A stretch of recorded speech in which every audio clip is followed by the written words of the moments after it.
All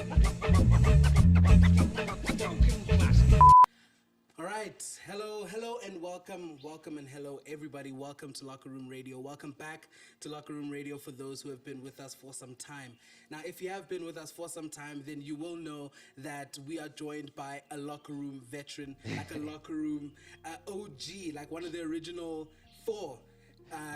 To start out on this podcast journey with me, Man Q. He himself has had like quite a journey and is I think my closest reference, or one of the first people I think about when it comes to upcoming rappers and upcoming music. So, Man Q. What's popping? What is good, my bro? How you doing? I'm nice. How's the day been? My day has been good. Yeah. What day is today? Saturday today? Yeah, today's a Saturday. Okay, it's a Saturday. I'm not gonna say which Saturday because it might take long to post, but it's a Saturday. Yeah. It's been a cool Saturday. It's been, it's warm, enjoying the warm weather. Yeah, you were saying, just before we jumped in that like you were glad to be able to be back out from the lockdown thing. Being able to be out and network and get back to work kind of thing. And back to work is what you have been back to and what you've been doing because you have a project coming out. Yes. SIAMESE Combo II. Now, inspiration, just give us a little intro into what that is, what that's going to look like. I feel like it's more, I've been dropping music throughout the year. And I just wanted to put together like a little EP, just like something more introspective, going back into like my culture and also just like the things that I've been dealing with, you know. I think during lockdown, I've had time to sort of think and sort of put together like an idea as to how I would want to sort of approach like a little EP, because I feel like the songs that I've been dropping have just been really like nice. They've been like great songs, but I haven't really been like personal and talk. Well, the last time I think you would have been personal would have been State of Mind. Would have been State of Mind. Yes. So State of Mind was one of the first big projects for Man Q to put out. So if you haven't heard that, I'm going to link the podcast up in some corner of the video for you to go and watch that podcast. The links will all be there for you to start your journey with Man Q. And then was it last year we got Holy Water Cap? No, this year. It was the beginning of this year. Yeah. It's been a long year. Okay, it's been a very long year, bro. It's been a very long year, but that's fine. It makes the next point a little bit better. Yeah. The fact that you dropped Holy Water earlier this year, and then now you have SIAMESE Combo II, which is only 2 songs. I said I was gonna out you, don't even be surprised. It's only 2 songs. So for anybody who's watching this, content creators, for anyone actually, do you think that if you make 2 songs, can you call that a project? It is a project. Can you say that, like, I know I have a new project out, and then it be 2 songs? Yeah. Okay, you guys will answer in the comments below. Share everything. It definitely, and I'll tell you why. Because I feel like it's also like, for me personally, it's the density of the music. It's not just like about the length of it. It's like about how what am I saying on these songs, and what am I, like, if it's very like personal and very like, very, like, just experience-based, and if I put in like 2 songs that I feel convey that message and I put it together, for me, that's like a little project. It's very introspective. You can listen to it and you can get like a clearer mind as to where I'm at. Okay. If it's just like 2 songs, 2 trap songs, then it's like, okay, that's not a project. But if it's just like more peeling down the layers and understanding more about like the psychology of Man Q, then I think that's a body of work. That's a body of work. Yeah. A project. A project. It's a project. It's a project. I know, cool. Look, I'm not a musician. I'm not in the music vibe. So you guys will let us know. Man Q reckons 2 songs is enough to say that it's a project. Why not? It's no cool. I respect that. I'm just saying that I needed a bit more. You know that kind of thing that Nasty does where there's one song, or even Jay-Z, they do this a lot where there's only one song that's like a minute and a half. And it's just like, but dude. One more. I want more. That's the same thing I get from SIAMESE Combo II, yeah. It's like, want to listen to more. Like, that's the thing also. It's like, I just think that, when you're creating like a concept, it's like the thinking behind it sort of makes what it is. Yeah. It's not just like about taking 2 songs together and putting it out there and being like, yo, I've got a project or whatever. It's just like more, for me, it's like a project is the thinking behind it, the psychology behind it. If I'm gonna put like effort into what I'm gonna write and the thinking behind it and making sure that the message is clearly conveyed, that for me is like a project. Because like when you doing school research, go do a project on. Doesn't matter how long the project is. It could be 2 pages. It could be 2 pages, but it's still a project. Okay, all right. So tell us about the songs, right? The 2 tracks. 1 and 2. You said that it conveys a message. Okay, let's start here. What is the message that this project you wanted to convey? I just feel like I'm very close to being connected to my roots.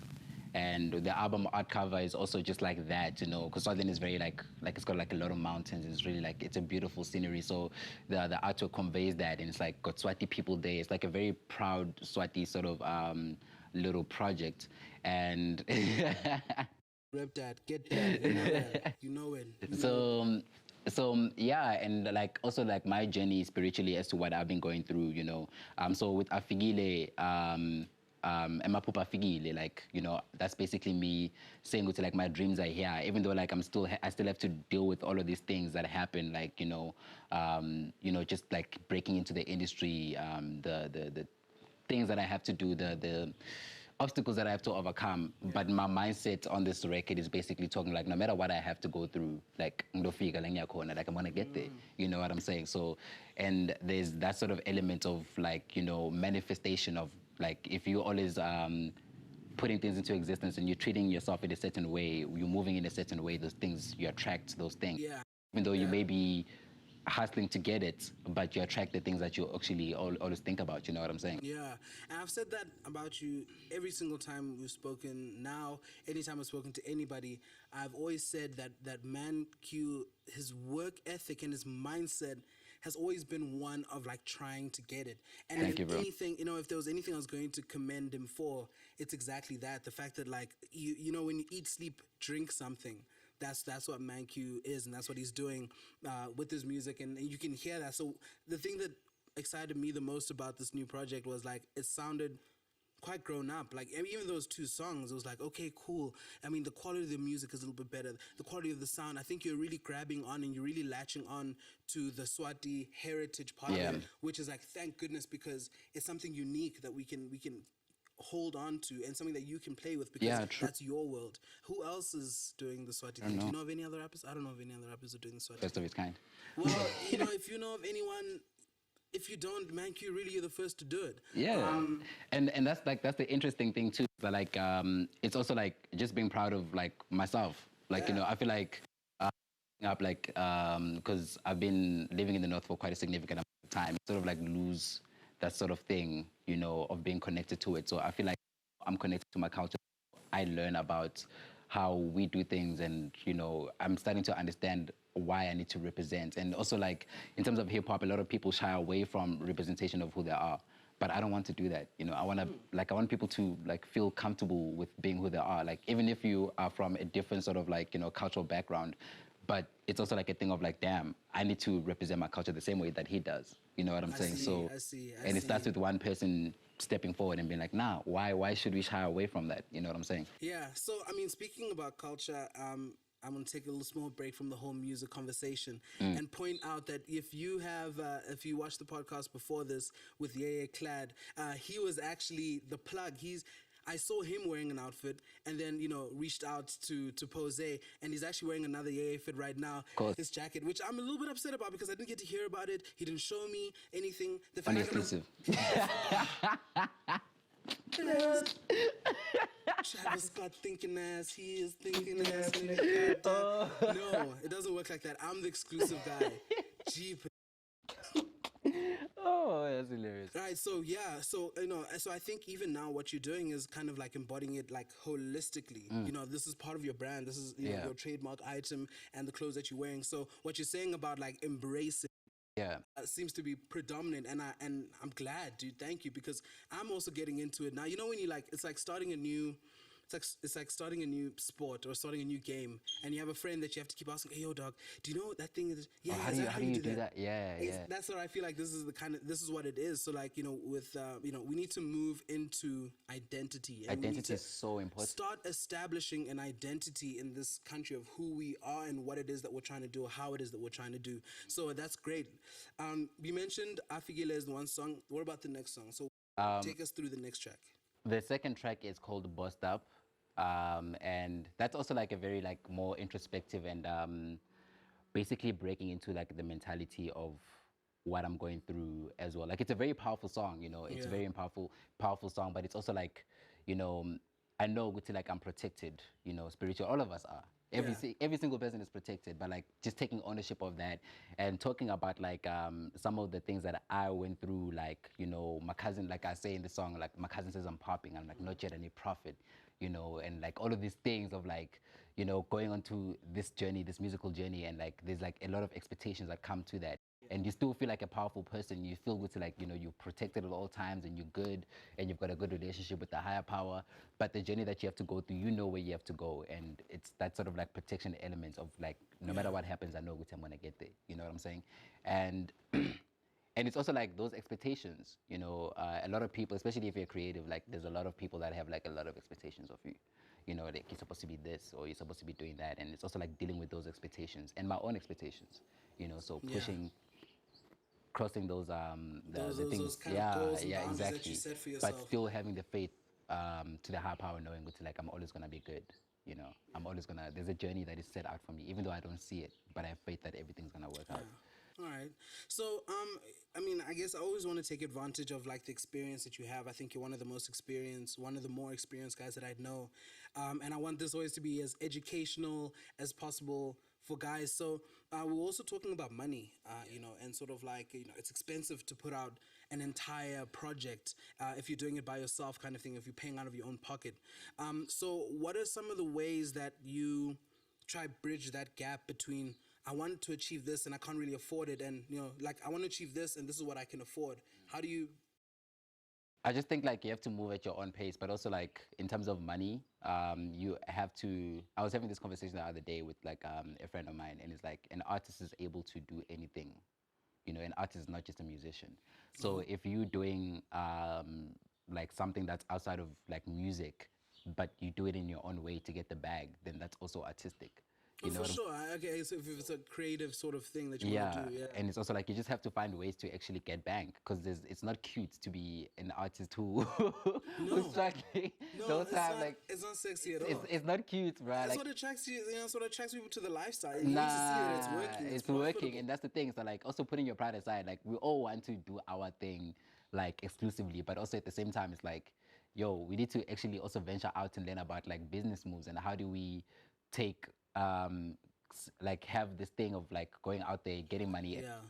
funneling it into the music because you're basically investing. Yeah. So what you're saying is kind of like what you would want to do is like don't be shy to engage in something else that will be profitable and that can help you feed the music. The music, yeah, because I mean, like, it's like, you know that you're doing this thing and you know that you're dedicated, but it's also like, you know, you can only reach so far if you don't have the finances to do it. So you need to actually be like, okay, if I really want to do this thing, I also need to be smart about the way that I move. I need to work here, do this, do that, because I know that it's gonna help this. Because you can make like a million songs, but if they're not properly mixed, they're not done properly, it's like you're doing the same pattern and you doing the same thing over and over again and expecting a different sort of result. So there has to be like a sort of progress. And as you grow up, you start realizing that like, you know, music is one thing, but you can also get the bag doing other things. You know, it doesn't have to be limited to one thing.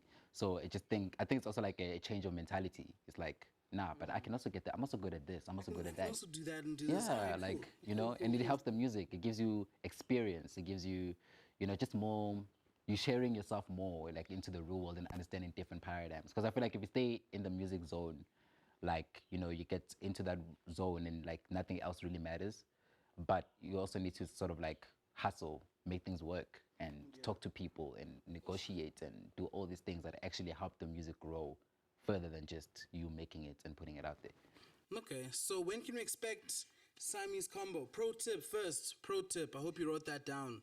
Okay, don't be shy to spread your wings and fly. Anything, even outside of music, can be artistic and it can help you get the bag to support the thing that you really want to do. So, pro tip. Now, you have to do it. And also it's like studying. Like some people go to school and they're pushing their hustle. Like, yeah, go to school, finish school and do all those things. You can still do the same thing because you're going to school to learn information. You see. All right, that's an interesting perspective. All right, so you guys got that, and yeah, I was asking, when can we expect to hear Siamese Combo? It's gonna be out on the 10th of September. On the 10th of September. So 10th of September, Siamese. I think no, wait. You said this is coming out after, right? So you would have heard Siamese Combo 2 already by the time you see this, but at least there's an inside perspective. This was supposed to be for you to be able to tell your story, your authentic story, your Swati story, your Man Q story. And between the two songs, hopefully, in fact, between his entire journey. So like I said, we have to start a State of Mind at the very least. Yeah. Start a State of Mind onto Holy Water Capsule. Need to put all of them on. Yeah. And then SIAMESE Combo II. And then you'll be able to understand what kind of identity ManQ is trying to build. And hopefully that can inspire you to build an identity in whatever creative form you have or you have going on. Maji, do you have anything else for the fans? For the fans, for the Q squad, what's popping. And yeah, I mean, like, I just feel like it's just been like a really great journey, you know, building, you know, growing as an artist, experiencing all of these different things, you know, and it's really dope to have like people just support the music and listen to the music, you definitely. know. And like, I just like how people always like just comment on the music and engage with it, because you find that, like, you know, people are still listening to songs that I've done like years ago. And I'm just thinking like, oh, but that's so old, bro. And it's just like, they just love it, Yeah, you know what I'm saying?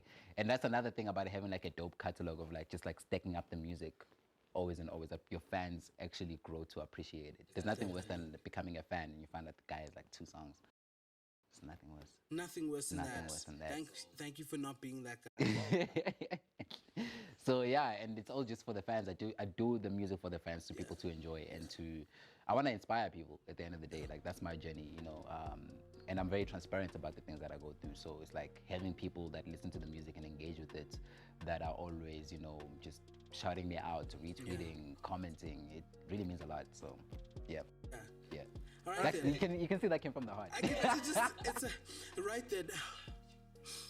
Thank you so You guys much. are the best. I think we can end the show. Cut. Make sure, Cut the camera. if you haven't listened already, listen to SIAMESE Combo. It'll be out on the 10th of September. Thank you very much for joining us here on LockerRoom Radio. Yanga Magic, ManQ. Always shout out to my crew. Today we have Duzi Mthembu, 50 Shades of Duz. No, sorry, he's not that guy anymore. Duzi Mthembu on the cam. Thank you very much for joining us, and we will see you again very soon. Thank you.